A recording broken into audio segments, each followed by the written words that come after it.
Hey everyone, it's Dr. Ramani. Welcome back to this YouTube channel on narcissism and narcissistic relationships and healing from narcissistic relationships. Let's talk a little bit about something I'm going to call the agreeableness paradox. Let's take this on. Narcissistic people have personalities. We talk about that all the time. So do you, and a lot of you are agreeable. So the question is this: what came first? That you were agreeable or you became agreeable as a byproduct of being in a narcissistic relationship or relationships? And the answer, frankly, is likely a little bit of both. Because there's a few issues in all of this, right? One is this idea that narcissistic people target agreeable people. I don't know if I agree with that. Narcissistic people are attracted to supply. So depending on the narcissistic person, they may have been attracted to you for any number of reasons, not because you're agreeable, maybe because they're physically attracted to you, because you have money, because you had power, because you had status, because you had a job that they thought was cool, that you put up with their BS, that's the agreeable part. Supply can vary depending on the narcissistic person, what they think is good supply. They aren't probably paying attention to what a nice person you are. Whatever their version of what makes for good supply, you had it. And that's how this relationship probably got going. Now, the other complicated issue is that agreeableness as a personality style is not a simple construct. It's not just this armchair idea of being friendly, but it's a personality style, and it's got all these pieces to it, including trust, the capacity for trust, straightforwardness or communicating directly and honestly, altruism, giving to others even more than to yourself, compliance, following rules, modesty, and tender-mindedness, which is like sympathy and empathy. While agreeableness may not necessarily be why narcissistic folks are attracted to you, it's very likely why you can get stuck in one of these relationships. So if you came into the narcissistic relationship as an agreeable person, these various things come together, and your trust, altruism, some of that willingness to follow the rules, definitely your modesty and your tender-mindedness, your empathy and sympathy could get you stuck. This is the stuff that may fuel you making excuses or justifying or trying to understand their point of view, your empathy, trusting in your partner, even as they behave in ways that don't really deserve trust. That part makes sense. Now, interestingly, that part of agreeableness, that straightforwardness, which is communicating clearly and directly, that honestly, early on, could have gotten you into a bit of trouble in the narcissistic relationship.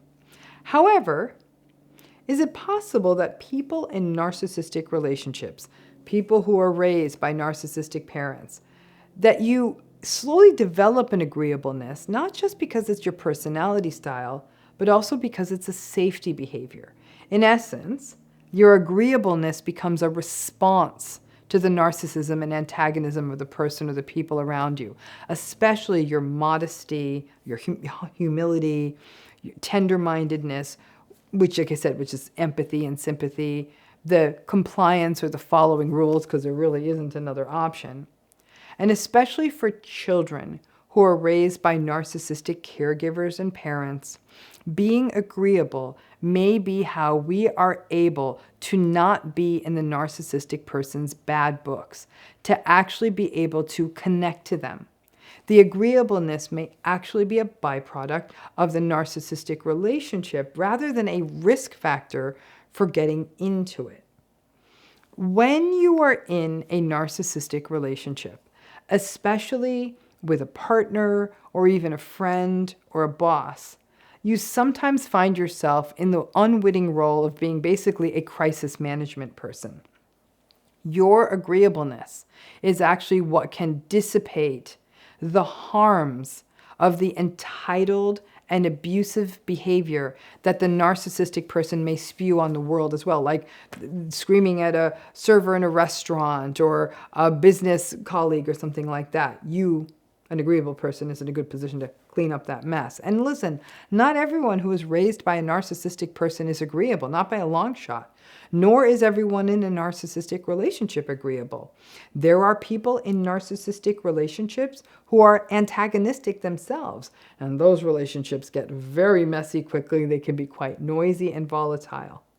There are folks in narcissistic relationships that have depressive and highly neurotic personalities, characterized by intense anxiety, sadness, and worry.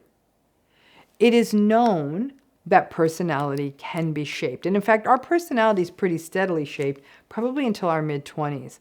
But even after that, in adulthood, personality can be shaped in significant ways by trauma, by long-term, protracted, abusive relationships, which narcissistic relationships are, riddled by betrayal trauma, which can shape your personality. However, any personality shaping is happening on top of an existing seed. And might take the existing personality and exacerbate it or shape it. But this standard trope of agreeable people get stuck in narcissistic relationships or are attractive to narcissistic folks, it may be too simple. Agreeable people get stuck because of the agreeableness. Absolutely, I agree with that 100%.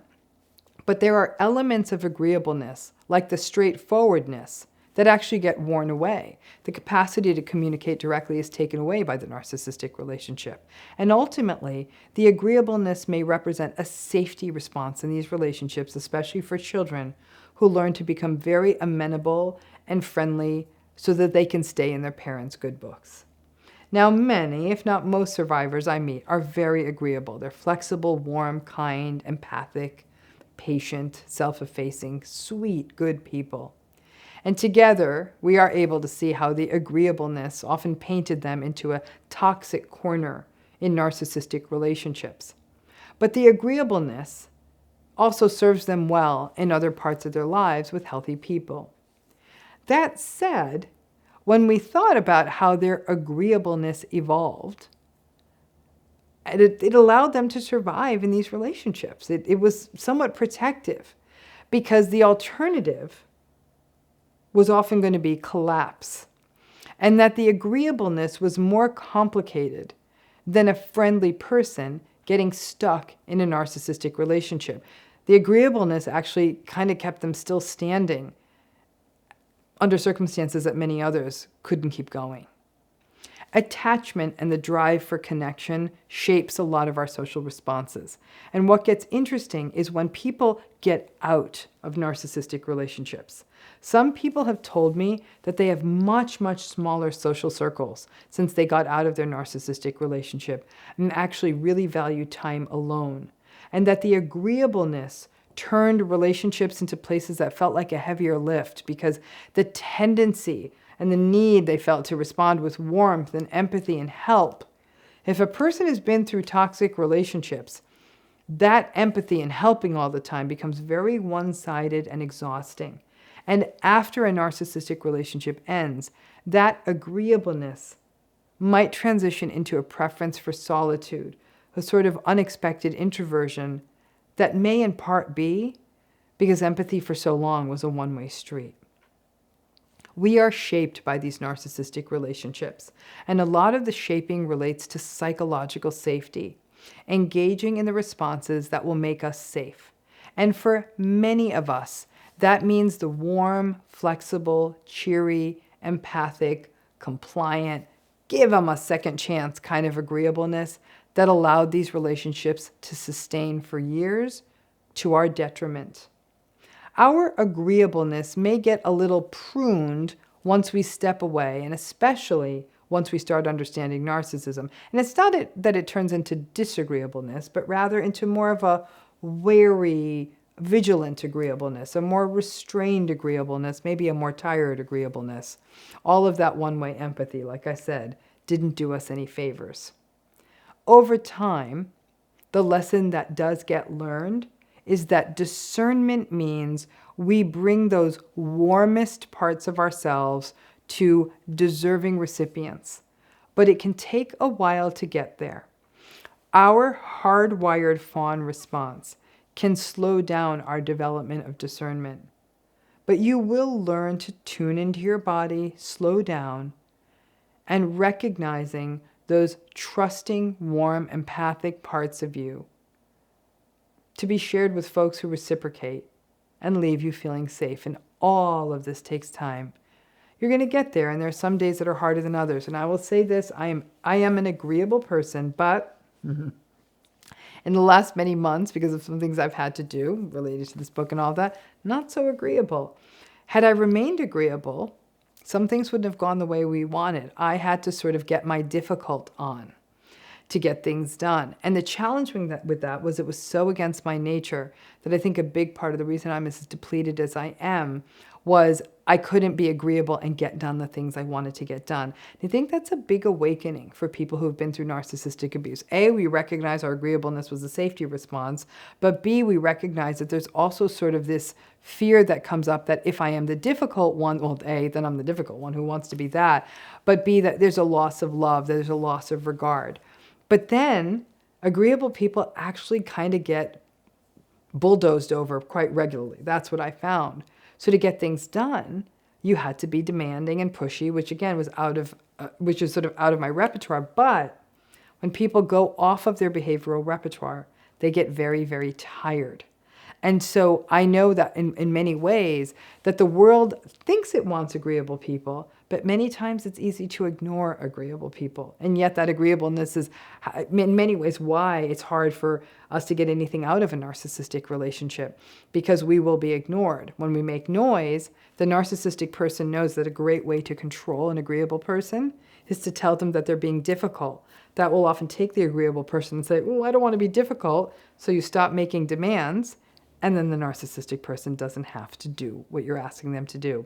It's all very messy, but I think that part of it is then understanding that idea of true north. In this case, the fights I was taking was worth it for me to get the word out about the book. I had to live with being difficult, and if people wanted to gaslight me, I just filed that away for future use. But it definitely depletes you. So again, agreeableness ain't as simple as it thinks, and it may very well be that some of this agreeableness in us evolved as a place to simply be loved. I hope that's helpful, and thanks again.